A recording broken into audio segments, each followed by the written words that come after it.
Yo, what's happening, people? It's your boy Delboy here from Wresthings, and we are back today with a very, very special episode of Wresthings Extra. As you can see, we're not in the studio today, we're outside, we're at the bar, we have to get drunk, is it? We're at Everything Pattern, and today we've got a quick chat with our guy, Shug D. Make sure you guys like, comment, subscribe. You guys already know the slogan. Some things we can say, some things we can't say. Can't. Yo, people, what's happening? This is Wresthings Extra. This is that part of the channel where sometimes we want to say a little bit, but we can't say too much. And after, let them know what time it is. Uncut and uncensored. There's some things we can say, and there's some things we can't say. Can't. But yeah, enjoy the video. Make sure you guys like, comment, subscribe, and rate us on Spotify and Apple Podcasts. You guys know the slogan. By the Mandem, for the Mandem. Bow. Yo, what's going on, people? You already know who it is. It's your boy Delboy here from Wresthings, and welcome to a very, very, very special episode of Wresthings Extra. Like I said, we've been let off the leash. We're outside, we're at Everything Patterned, and I'm here with a very, very distinguished guest. Sir, would you like to introduce yourself? If you don't know who he is, then I don't know where you've been. You've been sleeping under a rock, but... I'm kind of underground famous, bro. It's like... Nah, I don't know about that. I think for those who know, they know, and then for those who don't, it's Pineapple Pete. But it's Shug D. We here live, a journeyman, an internationally traveled and flavored individual when it comes to the ring game, and it is my absolute pleasure to be here with y'all. I can't believe we even having this moment right now, man. It was gone for like 2.5 years, dog. I feel like I was locked up. Yeah. Let's even start with that. So, in terms of like your journey within wrestling, you took a very unconventional route than most indie wrestlers in America. Like, a lot of people do come here and they'll have like a few appearances here and there. They'll probably come to the Progresses, they'll go to the Riptides, but you ended up staying here for a brief period. Like, would you like to speak to me? And then I didn't get to start at those places, man. I had to work my way from the bottom, you know, and I'm okay with that. Like, I just looked at what was going on, and I mean, if you look at it, a lot of like, I like to make a lot of rap music game parallels and whatnot. But if you look at back in the day, like even from like as much as the 50s and the 60s, a lot of black artists took themselves overseas. And they found their voice, they found everything that they had to do over there, and then they came back to America with some heat. I felt like I wasn't getting the bookings I wanted. I wasn't really feeling myself, like my ring style, what I had going. Something just felt off. So I came over here. I always wanted to wrestle over here. Big World of Sport fan. So wanted to come over here and see what was popping. And I knew if I wanted to get down, some doors were open for me, but I had to do it the right way. I had to immerse myself. So it was one of those things where, do you come over for a week and do a little stuff and be forgotten, or do you try to come over here and leave a footprint? And here we are, tour 6. You know, there was a point where over 2 years I did 18 months over here.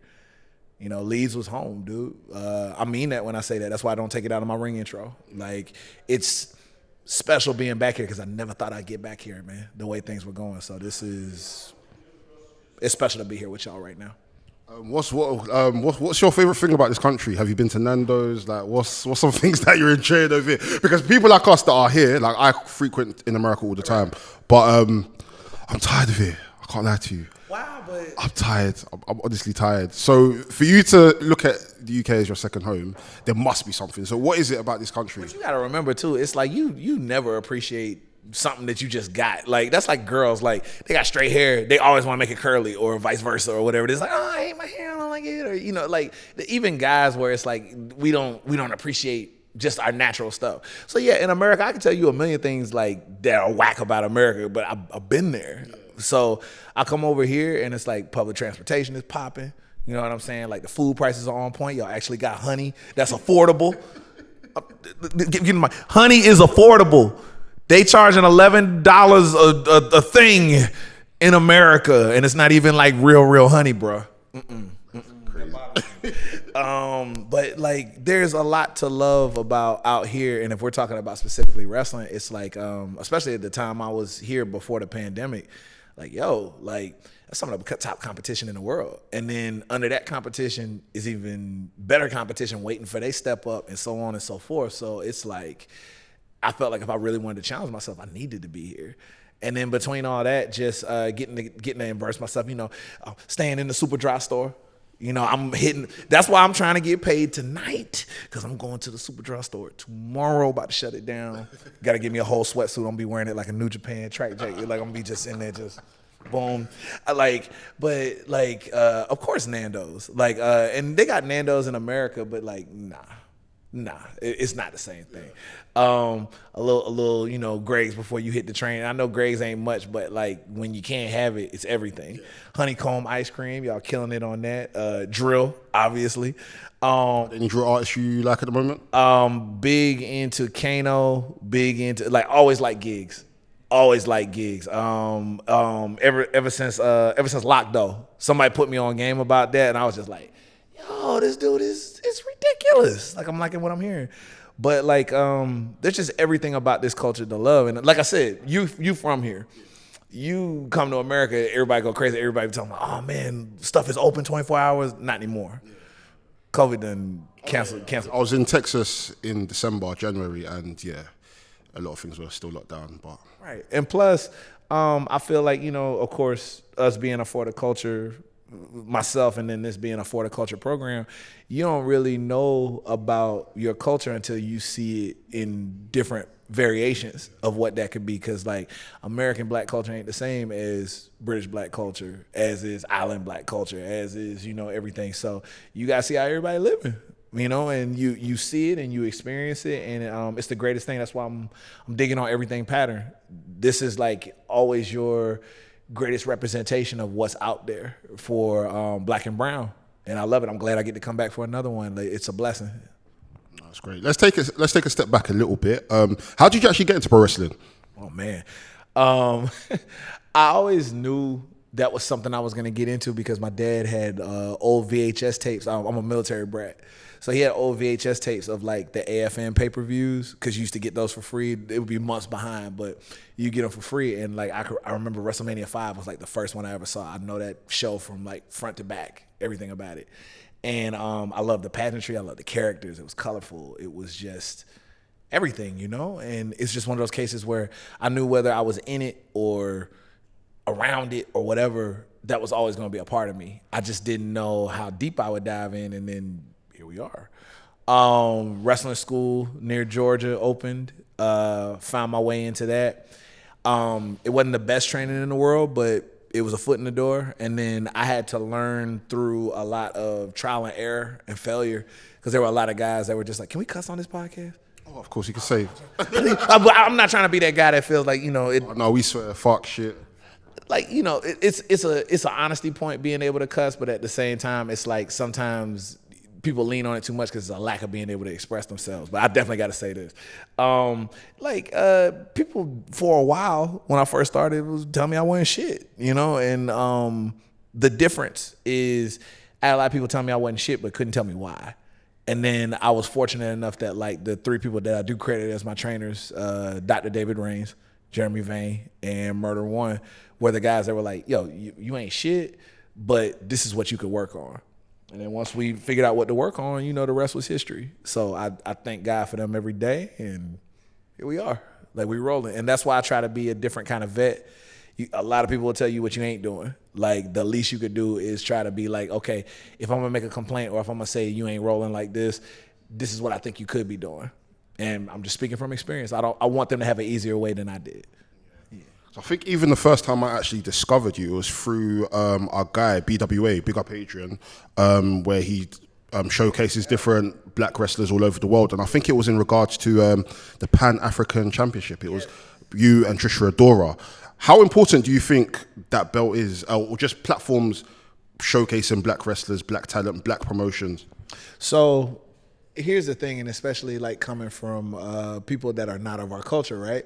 So they always do the whole number where it's like, you know, well, I don't think there should have to be this, that, and the third or whatever it is. It's like, you know, you're making it about race, you're making it about color. I get you. I hear that. You can watch Japanese wrestling with all Japanese wrestlers and nobody says anything. You can watch Lucha Libre, all Mexican wrestlers. Maybe they sprinkle some stuff in on both sides. Nobody says anything. Everybody respects their culture, the way they move, all that other stuff like that. I don't know why it's so upsetting that we're trying to have our own little space for our own. And for the longest time, when we were trying to go after the things that you're saying that we have to go after, in a lot of cases, they made it very clear, this isn't your space. Or if you want this to be your space, here's all these hoops that you have to jump. And then here's a few more if you want to stay in the loop, right? So I thought it was inspiring that the Pan-African Championship came around and people treated it from the jump. This is important. Trisha Dora is important. A black woman with like a multi-year reign with some of the best competition, with one of the busiest schedules. Fights like a gladiator but looks like a supermodel. Out there getting it, articulate, military trained. She's important. People need to see that. People need to know what's out there. And then because of her, look at everything else that we've been able to discover. You said you found out about me through that. Darius Lockhart, Mr. Grimm. I believe she might have a defense coming up pretty soon against Willow, the match with Big Swole. There's so much happening. And to get that title recognized by PWI as an official world title, her defending recently at Who Runs the World, that's a world title. And we treat that with the respect it deserves. And it forces people to have to treat that and us with the respect that we deserve, even if we're not going after the stuff that they say we need to chase to deserve it. Because you don't see AAA or you don't see New Japan having to do that. They can stay in their own country and people will put reverence on them. Okada ain't worried about the WWE title. He's the man in his country, and because he's the man in his country and people respect their culture and their country, he ain't got to go nowhere to get it. He can step on American soil and he gets that same love. We just trying to get the same thing going on, and I think it's a beautiful thing. 100%. And how important are events like Everything Patterned? There's black, I think it's black women draws in America. There's For the Culture. There's all these different all black events. How important, and why do you feel like these events should also try to appeal to not just wrestling fans, but just black people in general, to just be able to come and have a space for just to come and enjoy it? I absolutely feel you, man. And here's the thing, at least in America, there is a level of representation. You can't get around us. We there. You know what I'm saying? When I was thinking about black British wrestling before the pandemic, right, it was just so rare to see people slotted. We're just now getting to an all-black main event at the 10th anniversary with Gresham and Warren Banks, right?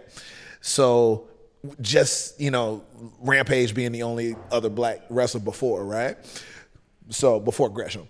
So we're in a crazy time where it's like people didn't even know if that would work, if people wanted to see it, because we were so marginalized and edged out, right? So Everything Pattern, like the very first Everything Pattern, important. Roy Johnson, important.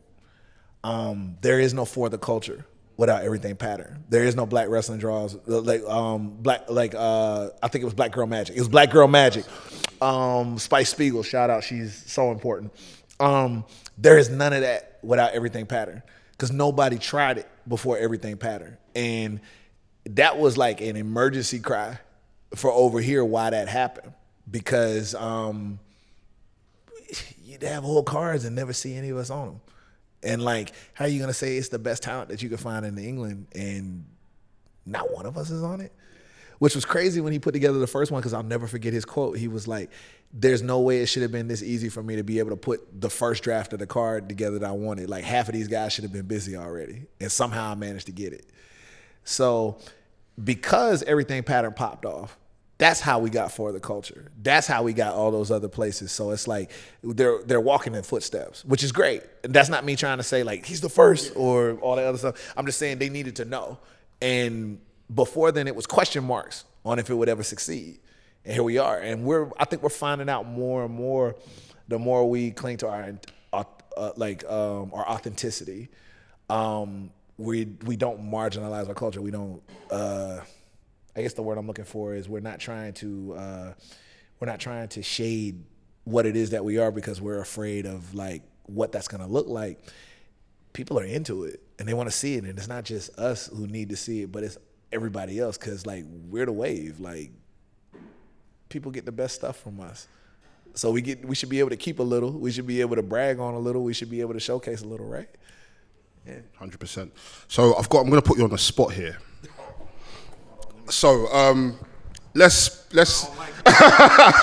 so let's say that you are the black wrestling liaison. So you're the middleman that everybody comes to. That's a lot of responsibility. Great power comes. You're the black liaison for wrestling. The task is for you to bring 3 black American wrestlers to the UK and 3 black British wrestlers to the US. Oh, no. Wait till you get to the podcast. We've got the hard questions there. Okay. But yeah, 3 black American wrestlers to come here and 3 black British wrestlers to go to America. Which 3? Okay, if we're doing Brits, I need Doris.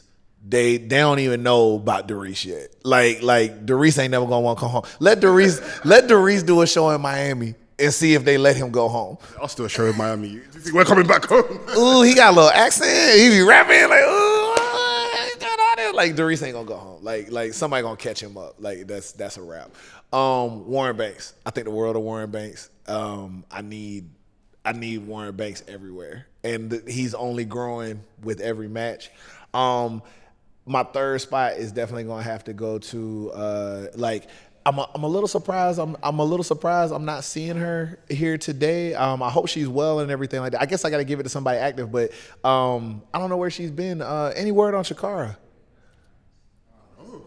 Funny enough, no. I'm not just weird that now things are back in swing and I ain't heard from her. I think she's amazing. Yeah, she came on our podcast a few months ago, and then I'm not too sure what's happened since then. Right. So I mean, if you out there, you important. I think the world of your work and all that stuff, but you already knew that.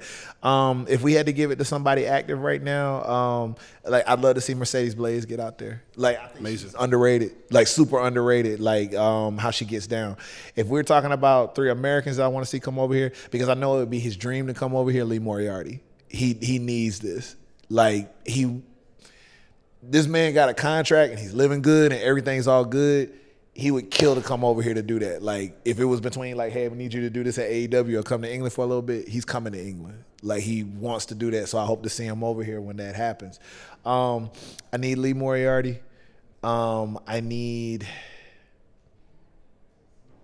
She's already been, so I can't. I can't do that one. I was gonna say Big Swole. Let me get Tootie Lynn from NWA. She's young. Martial arts background. She's only growing. She's only getting better. I think she would kill it if she was given the proper opportunity. And then last one on my list for an extended stay. I think he hit Germany, but he ain't really getting no stuff popping off over here. Give me Fred Yehi. Crazy. Fred, he's crazy in real life and in the ring. But Fred, he has some people talking. And I'm just thinking about all the potential matchups between Progress, between Rev Pro, between Wrestle Carnival, all these places. You got talent. Fred can have matches with all of them, and they all hit. They all would be awesome. But those would be my picks. Those would be my trades. I'd say you're a very good liaison. You've done a good job, bro. You've done a good job. I'm going to chat to the management. Let's see if we could do that, man. And lastly, before we wrap it up, in your best British accent, I want you to let me know how gassed you are for tonight's show. In your best British accent, I need to know how gassed you are for every battle. The stage is yours, sir. I got to do my best Mo Gilligan. It might be easier. I don't think I'll embarrass myself if I don't put the geezer accent. I was chatting to my boy Steve, you know what I'm saying, and Dave, and we said that, when we come to everything pattern, you know what I mean? If I put it in the fucking oven, I expect it to be cooked, you know what I'm saying? This thing's gonna be lit. It's gonna be off the chain. And now my Southern's coming back, but I can't help it. I tried to hold it, but I can't do it. Thanks for having me. Cannot wait to do the entire podcast. Where can they find you? They can find me at Sugar Dunkerton, FASHO, so that's pronounced for show. Shout out to Omar. He's the one that put that in my lexicon. Also, you can find me at these shows, doing what it is that we do. I always have my schedule out there and whatnot. Please support just good professional wrestling, support good black professional wrestling, support good black arts and everything around it. Like this was important to me to do because like y'all are the culture. Y'all are moving us forward. Y'all are putting the effort in, and a lot of the times that stuff is unsung. So thank you. We need more stuff like this. We need more outlets. I want y'all to grow as high as y'all can go. Then y'all can start sending me residuals for Super Dry check. Because I need that. And Super Dry quit playing with me. I need that sponsorship. I make your shit look good. Try me. Wrestling's Extra. Like I said, there's some things we can say, there's some things we can't say. Peace. You just got to the end of the podcast, and if you enjoyed what you've listened to, you enjoyed what you watched, you enjoyed the vibes, then make sure you like, comment, subscribe, and we'll see you on the next episode. Bow.